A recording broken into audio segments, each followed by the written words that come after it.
When you're doing things using momentum and rushing through movements to just get them done, to get it done for speed or time or to burn a certain amount of calories, you're not using true strength. Are you a busy adult who struggles to find time to prioritize their health? Maybe you want to increase your energy. Maybe you want more confidence. Maybe you want to lose weight. Here at Solid Rock Personal Training, our 45-minute training sessions are simple and fun to help you look good, move well, and feel great so you can live the active lifestyle you've always wanted. Welcome back to the Solid Rock Personal Training Podcast. My name is Coach Gabe. I'm joined by Coach Derek. How you doing today? I am doing fantastic. We got an exciting topic today. We're talking about tempo training. Love tempo training. Today's topic is why does Solid Rock do tempo training? Is that correct? That is correct. So we're going to go through it. We have 6 benefits of tempo training. We're going to go one by one, talk about them. I'm going to ask you a couple questions, go from there. Sound good? Sounds great. So benefit number 1 of tempo training, it gets you strong. What does that mean? So yeah, tempo training gets you a lot stronger. So we touched on this last week. When you're doing things using momentum and rushing through movements to just get them done, to get it done for speed or time or to burn a certain amount of calories, you're not using true strength. But when you actually have to slow down and go for a set amount of tempo, and for our listeners that don't know what tempo is, say I'm doing a squat. If we write on the board 4, 2, 1, that means as I'm lowering in my squat, I'm going to go for 4 seconds. So 4, 3, 2, 1. At the bottom, the isometric portion, I'm going to hold it for 2 seconds. 1, 2. And then the concentric portion where I stand back up is going to be 1 second. So you're slowing the movement down, which is going to recruit a lot more muscle fibers and get you a lot stronger in those movement positions. Okay, so just get you overall stronger by having to slow things down, correct? Yeah, you eliminate using momentum. Like in a lot of fitness, you use momentum to just get through things. Something I see a lot in the gym is, we actually had them programmed in today's workout, is toes to bar. Mm-hmm. So using the momentum to get there, whereas if you're in a hollow position and you pull with your abs and your core, and instead of momentum, that's true strength. Your body's gonna get a lot more toned up and a lot stronger that way. So just be willing to start slow and then you can eventually go fast. It forces you to have control a little bit more. And yep. That's what benefit number 2 is. It teaches control. What does that actually mean?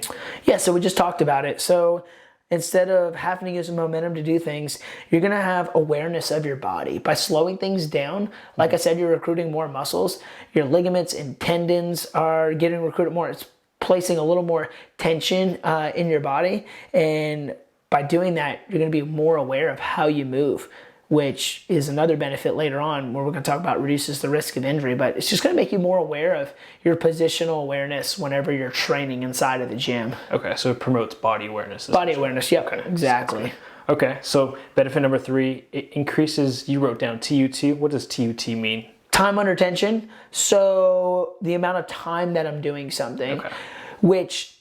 So if you've never done tempo training at a challenging weight, it will blow your mind. So if I come in and I do tempo training and I just do it at body weight, or I do it at a light weight, might not challenge me. But if I'm doing a squat and it's a heavy weight for me and I'm doing it for, let's say, 12 repetitions, and I'm going 4 seconds on the way down and I pause for 2 at the bottom and then I stand tall, my heart's going to be racing. It is going to be extremely, extremely challenging if you're actually following the tempo, and you're going to be feeling extremely exhausted after that. And that's essentially what that time under tension is it's making our body more aware of the load that we're placing on it for a desired amount of time. Okay.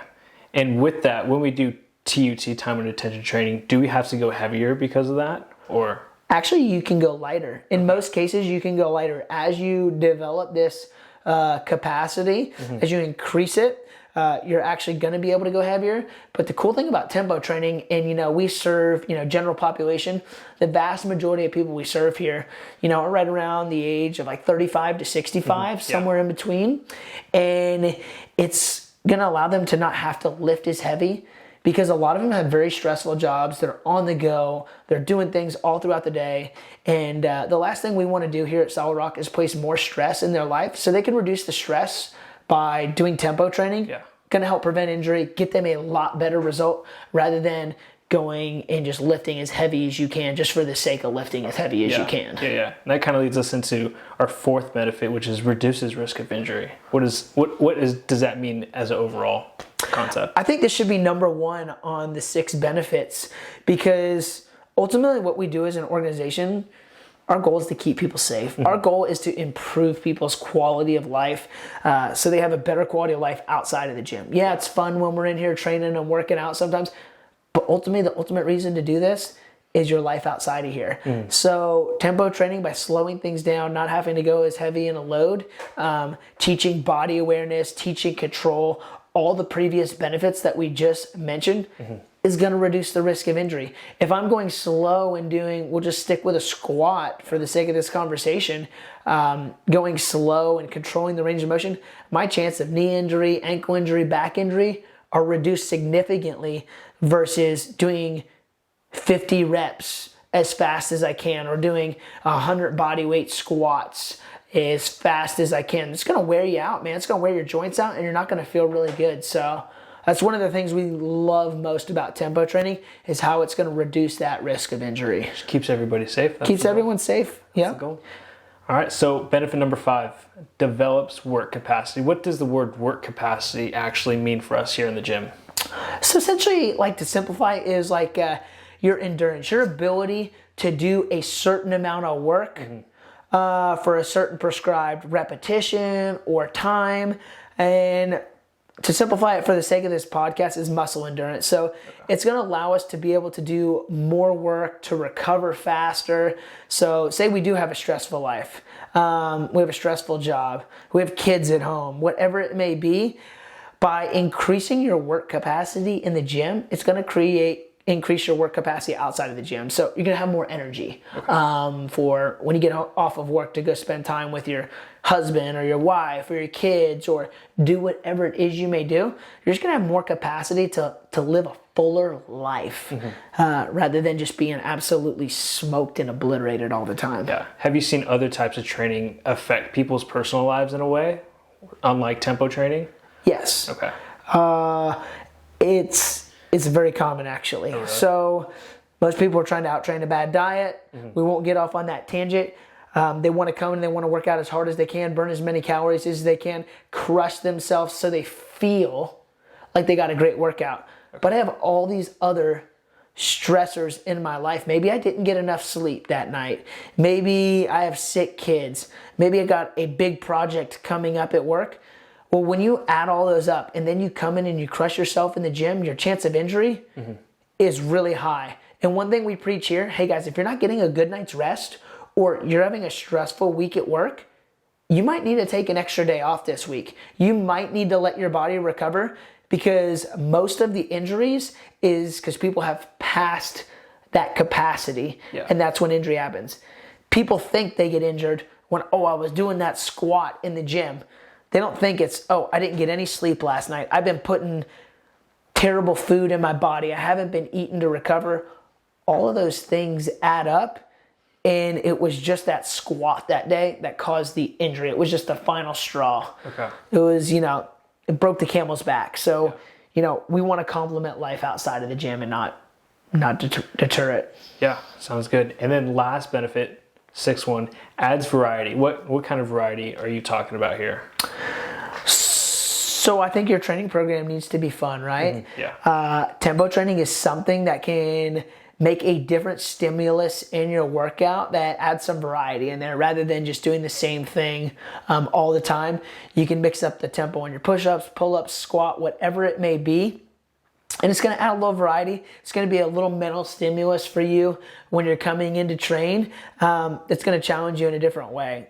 Like, personally, I love the variety of tempo training. I love the way it makes my body feel, my joints feel, and we get nothing but great feedback about tempo training in our programming and the variety that it adds for people. And then when it comes to variety, are there different times to use different types of tempos when it comes to that?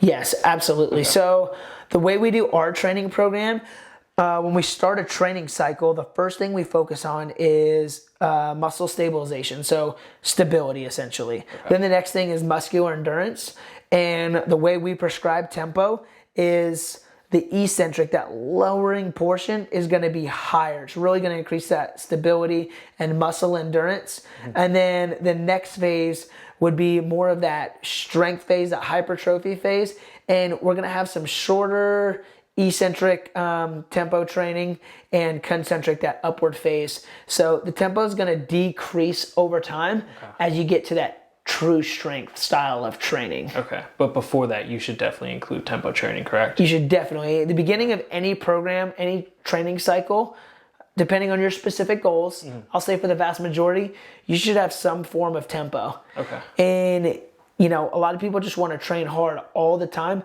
It's good to regress yourself, go back to the basics and do tempo, because like we said, as one of the benefits, it's going to teach control. It's going to improve your movement patterns. Mm-hmm. So it's going to reduce the risk of injury, and it's going to help you actually increase your fitness overall in the long run, rather than just staying where you're at and continuing to ram your head against a wall and trying to get past that plateau. Sometimes we got to regress to progress forward. Sounds good. Well, we've just covered the 6 benefits of tempo training. You want to kind of go through them one more time a little bit and tell us how it benefits our lives? So what we talked about today was why Solid Rock does tempo training, and then we discussed the 6 benefits of tempo training. Benefit number 1 was tempo training is going to get you a lot stronger. Number 2, it's going to teach you control. Number 3, it's going to increase time under tension, so essentially that muscle endurance. And then benefit number 4 is, I keep screwing this up. All right. Work capacity. Yeah, today we talked about why Solid Rock does tempo training. So we discussed the 6 benefits of tempo training. Benefit number 1 of tempo training is that it's ultimately gonna get you a lot stronger. Benefit number 2 was that teaches you control. It improves your movement patterns. Benefit number 3 was it's going to increase the time under tension. Benefit number 4 was it's going to increase your work capacity. So essentially increase your muscle endurance. Benefit number 5 was it's going to reduce the chance of injury, so you can train for the long haul safe and effectively. And then the final benefit was benefit number 6. It's going to add variety to your program so you can have fun while you're training and enjoy your training program. Thank you guys for listening. It would mean the world to us if you were to like, review, and share this podcast on whatever platform you're consuming on, so that we can help get the word out to inspire more people to look good, move well, and feel great.